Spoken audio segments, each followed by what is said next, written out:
Hello दोस्तों, स्वागत है आपका हमारे यूट्यूब चैनल मरीन वर्ल्ड में। दोस्तों, आज की इस वीडियो में मैं आप लोगों को बताऊंगा सरपंच कैसे बने और इससे जुड़ी सारी जानकारी मैं आप लोगों को आज की इस वीडियो में दूंगा।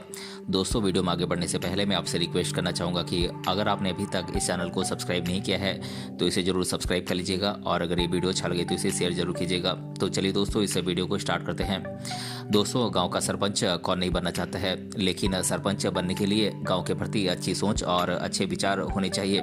तभी तो हमारे देश के सभी ग्रामीण क्षेत्रों में ग्रामीण विकास के लिए सरकार ने सरपंच का पद बनाया है, जिसे ग्रामीण लोगों के द्वारा किसी न किसी व्यक्ति को नियुक्त किया जाता है, जिसका मुख्य काम सरकार की सभी योजनाओं को गांव के स्तर पर लागू करना और गांव का विकास करना और गांव के लोगों की मदद करना है।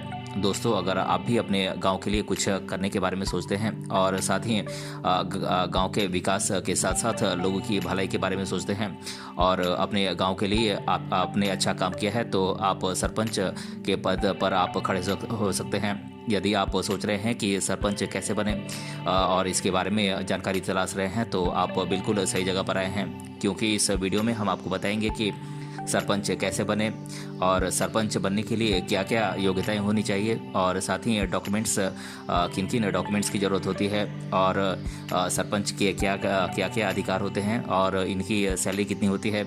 इससे जुड़ी तमाम जानकारी मैं आप लोगों को आज की इस वीडियो में दूंगा, इसीलिए इस वीडियो को अंत तक जरूर देखिएगा। दोस्तों, गांव के मुखिया या प्रधान को गांव का सरपंच कहा जाता है। जैसा कि हम सभी जानते हैं कि प्राचीन काल से ही पंचायतों ने भारत के सामाजिक, राजनीतिक और आर्थिक जीवन में महत्वपूर्ण भूमिका निभाई है।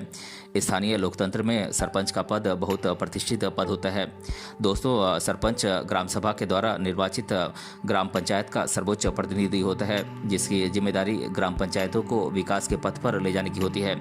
आपको बता दें कि 1992 के संविधान के 73वें संविधान संशोधन से इसे और मजबूती मिली है। इसके तहत पंचायतों को कई प्रकार के अधिकार दिए गए हैं। केंद्र और राज्य सरकार भी गांव के विकास के लिए पंचायत निधि में करोड़ों रुपए मुहैया कराती है। दोस्तों, अब हम जान लेते हैं कि सरपंच का चुनाव लड़ने के लिए क्या क्या योग्यताएं होनी चाहिए। दोस्तों, अगर आप गांव के सरपंच बनना चाहते हैं तो आपके पास कुछ जरूरी योग्यताएं होनी चाहिए। आप जिस भी ग्राम पंचायत से सरपंच के पद के लिए आप खड़े हैं, आपको उसका मूल निवासी होना जरूरी है। आप भारत के नागरिक होने चाहिए और सरपंच बनने के लिए आपकी उम्र कम से कम 21 साल होना जरूरी है। आप इससे अधिक उम्र के भी हो सकते हैं। दोस्तों, आपका नाम उस ग्राम पंचायत की मतदाता सूची में होना चाहिए जिसमें आप सरपंच के चुनाव पद के लिए आप खड़े हैं। दोस्तों, अगर आप शादीशुदा हैं तो आपके 2 से ज़्यादा बच्चे नहीं होने चाहिए और सरकारी कर्मचारी सरपंच का चुनाव नहीं लड़ सकते हैं।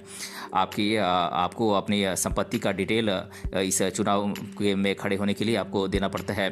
दोस्तों, आपको सिक्योरिटी डिपॉजिट भी देना पड़ता है और सरपंच बनने के लिए कई राज्यों में अनपढ़ भी सरपंच बन सकते हैं, लेकिन कई राज्यों में 8वीं पास योग्यता तय की गई है।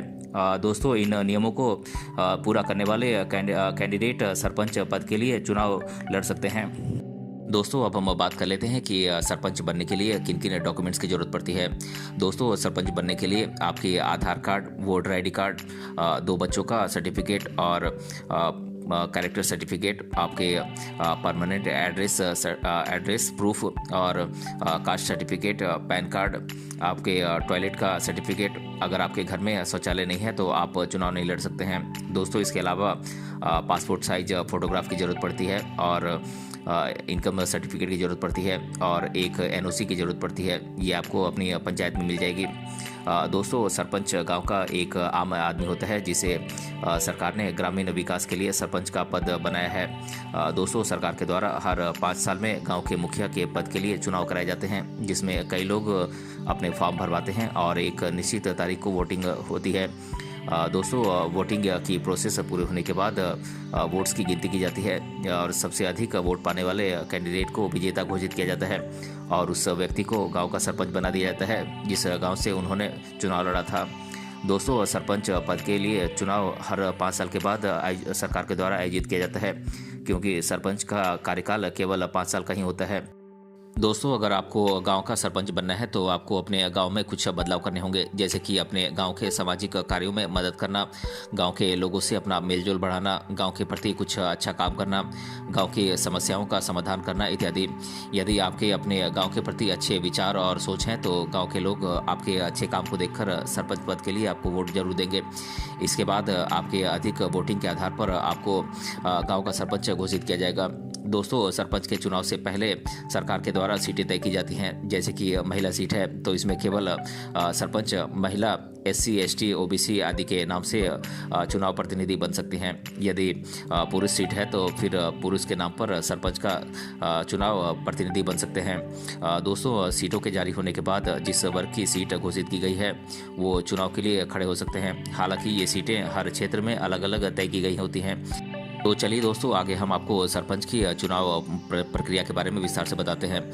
दोस्तों, सबसे पहले अपने गांव के सरपंच के लिए गांव के सरपंच पद का चुनाव के दिनों में उसमें अपना फॉर्म दर्ज करना होता है। इसके बाद आपको अपने ज़रूरी डॉक्यूमेंट्स तैयार करने होते हैं। अब एक निश्चित दिन पर आपका गाँव जिस ब्लॉक के अंतर्गत आता है उस ब्लॉक में जाकर अपना नामांकन ग्राम प्रधान के चुनाव के लिए करना होता है। दोस्तों, नामांकन करने के बाद कैंडिडेट को एक चुनाव चिन्ह दिया जाता है और एक निश्चित दिन पर सरकार के द्वारा गांव के स्कूल या फिर किसी सार्वजनिक स्थान यानी कि पब्लिक प्लेस पर मतदान किया जाता है। इस मतदान में मतदान अधिकारी के द्वारा हर व्यक्ति के पहचान पत्र की जांच करने के बाद ही उसे वोट देने के लिए दिया जाता है। कई जगहों पर मतदान के बीच में पुलिस या फिर CRPF की भी तैनाती रहती है ताकि कोई चुनाव में खलल या फिर हिंसा न कर सके। दोस्तों, मतदान समाप्त होने के बाद शाम को चुनाव अधिकारी मतपेटी को प्रखंड में ले जाते हैं और वहां पर मतपेटी को एक सीलबंद कमरे में रखा जाता है जिसकी निगरानी CRPF के जवानों के द्वारा मतों की गिनती होने तक की जाती है। दोस्तों, मतगणना के दिन सबसे अधिक मत प्राप्त करने वाले कैंडिडेट को विजेता घोषित किया जाता है। दोस्तों, इसके बाद 5 से 10 दिनों के भीतर जीतने वाले कैंडिडेट को ब्लॉक में जाकर सरपंच पद की शपथ लेनी होती है, जिसके बाद वो सरपंच बन जाता है। सरपंच बनने के बाद उसे मुखिया बनाने के लिए ब्लॉक के द्वारा आवश्यक गाइडलाइंस जारी किए जाते हैं। दोस्तों, ग्राम पंचायत कई गाँव का समूह हो सकता है या फिर एक गाँव भी एक ग्राम पंचायत हो सकता है। ग्राम पंचायत का गठन जनसंख्या के आधार पर किया जाता है और इसके लिए हर राज्य में अलग अलग जनसंख्या निर्धारित की गई है। इन ग्राम पंचायतों में कई वार्ड्स होते हैं। ऐसे लोग होते हैं जिनके प्रतिनिधि वार्ड पंच कहलाते हैं और इन वार्ड पंचों का एक मुखिया होता है, उसे सरपंच कहते हैं, जो उस ग्राम पंचायत का प्रधान होता है। दोस्तों, वार्ड पंच और सरपंच का चुनाव हर 5 साल में एक बार होता है। जिसे अधिक वोट मिलते हैं वो सरपंच बनता है। दोस्तों, अब हम सरपंच के क्या क्या कार्य होते हैं इसके बारे में हम विस्तार से जान लेते हैं। दोस्तों, गांव के सरपंच को गांव वालों के समस्याओं का समाधान करना होता है और गांव में सड़कों का रखरखाव करना होता है और गरीब बच्चों के लिए मुफ्त शिक्षा की व्यवस्था करनी होती है और सरकारी योजनाओं का लाभ एलिजिबल लोगों तक पहुंचाना होता है और पशुपालन, बागवानी इत्यादि को बढ़ावा देना होता है और स्वच्छता अभियान को आगे बढ़ाना होता है। गांव में सिंचाई के साधन की व्यवस्था करना सरपंच का काम होता है। दाह संस्कार और कब्रिस्तान का रखरखाव करना सरपंच का काम होता है। प्राथमिक शिक्षा को बढ़ावा देना भी सरपंच का काम होता है। आंगनवाड़ी केंद्रों को सुचारू रूप से चलाने में मदद करना सरपंच का काम होता है। खेल के मैदान और खेल को बढ़ावा देना भी ये सरपंच का ही काम होता है और छात्रों को आवश्यक डॉक्यूमेंट्स बनाने में मदद करना भी सरपंच का ही काम होता है। गांव के विकास के लिए फंड में जमा हुए पैसों का सही इस्तेमाल करना भी सरपंच का ही काम होता है। दोस्तों, सरपंच के पास पंचायत में कई शक्तियां होती हैं। स्थानीय शासन में उनके पास न्यायपालिका और कार्यपालिका जैसी कई शक्तियां होती हैं। ग्राम प्रधान यानी कि सरपंच को गांव में छोटे मोटे विवादों को निपटाने और ग्राम पंचायत के लिए ग्रामीण स्तर पर कुछ टैक्स लगाने का भी अधिकार होता है। सरपंच ग्राम सभा की बैठकों की अध्यक्षता करता है। सरपंच हर साल ग्राम सभा की कम से कम 4 बैठकें आयोजित कर सकता है। सरपंच को सभी वर्गों के लोगों, विशेषकर SC ST OBC और महिलाओं की भागीदारी सुनिश्चित करनी होती है। दोस्तों, अलग अलग राज्यों में सरपंच का वेतन अलग अलग तय होता है। लोकसभा और विधानसभा के प्रतिनिधियों की तरह पूरे देश में वेतन और भत्तों की मांग होती रहती है, लेकिन कुछ राज्यों में सरपंच के वेतन के स्थान पर कुछ मानदेय और भत्ता दिया जाता है। पंचायती राज व्यवस्था में अभी तक सरपंच को किसी भी प्रकार का वेतन का प्रावधान नहीं है, लेकिन ज्यादातर राज्यों में सरपंच को 5 से 8 हजार रुपए तक का मानदेय वेतन के रूप में दिया जाता है। दोस्तों, अब मैं आप लोगों को सरपंच बनने से जुड़े लोगों के द्वारा अधिकतर बार पूछे जाने वाले प्रश्नों को मैं आप लोगों के साथ एक एक कर डिस्कस कर देता हूं। पहला प्रश्न है, सरपंच बनने के लिए कितनी उम्र होनी चाहिए? तो दोस्तों, मैं आप लोगों को बता दूं कि सरपंच बनने के लिए कम से कम आपकी उम्र 21 साल होनी चाहिए और अधिकतम कितनी भी हो सकती है। और दूसरा प्रश्न है, सरपंच बनने के लिए क्या योग्यताएं होनी चाहिए? तो दोस्तों, मैं आप लोगों को बता दूं कि सरपंच बनने के लिए आपका 8वीं पास होना जरूरी है और पंचायत समिति और जिला परिषद का सदस्य बनने के लिए 10वीं पास होना जरूरी है। हालांकि आदिवासी क्षेत्रों में सरपंच के लिए शैक्षणिक योग्यता 5वीं पास होना प्रस्तावित है। और तीसरा प्रश्न है, ग्राम सभा किसे कहते हैं? तो दोस्तों, मैं आप लोगों को बता दूं कि जिस गांव में 200 या फिर 200 से ज़्यादा लोग रहते हैं उसे ग्राम सभा कहा जाता है, और जिस गांव में 200 से कम लोग रहते हैं उसे आसपास के गांव से जोड़ा जाता है। और चौथा प्रश्न है, सरपंच को शपथ कौन दिलाता है? तो दोस्तों, मैं आप लोगों को बता दूं कि सरपंच को एक निश्चित दिन पर ब्लॉक में बुलाया जाता है और सरपंच और उसके साथी सदस्यों को प्रिसाइडिंग ऑफिसर या पंचायत सेक्रेटरी के द्वारा सरपंच के पद की शपथ दिलाई जाती है। और पांचवा प्रश्न है, सरपंच को पद से कैसे हटाया जा सकता है?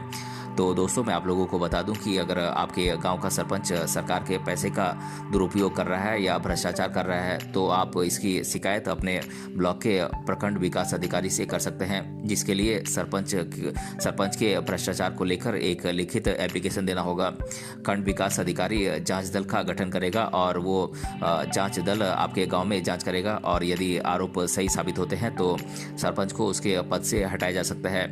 और छठा प्रश्न है, सरपंच का कार्यकाल कितने साल का होता है? तो दोस्तों, मैं आप लोगों को बता दूं कि सरपंच का कार्यकाल 5 साल का होता है। तो दोस्तों, आज के इस वीडियो में हमने जाना सरपंच कैसे बने, और इसके बारे में मैंने आप लोगों को इस वीडियो में डिटेल से बताया है। अगर ये वीडियो आपको पसंद आया है तो अपने फ्रेंड्स तक इसे जरूर शेयर करें और हमें कमेंट बॉक्स में कमेंट करके बताएं कि ये वीडियो आपको कैसा लगा। मिलते हैं अगले वीडियो में किसी अन्य टॉपिक के साथ, तब तक के लिए धन्यवाद।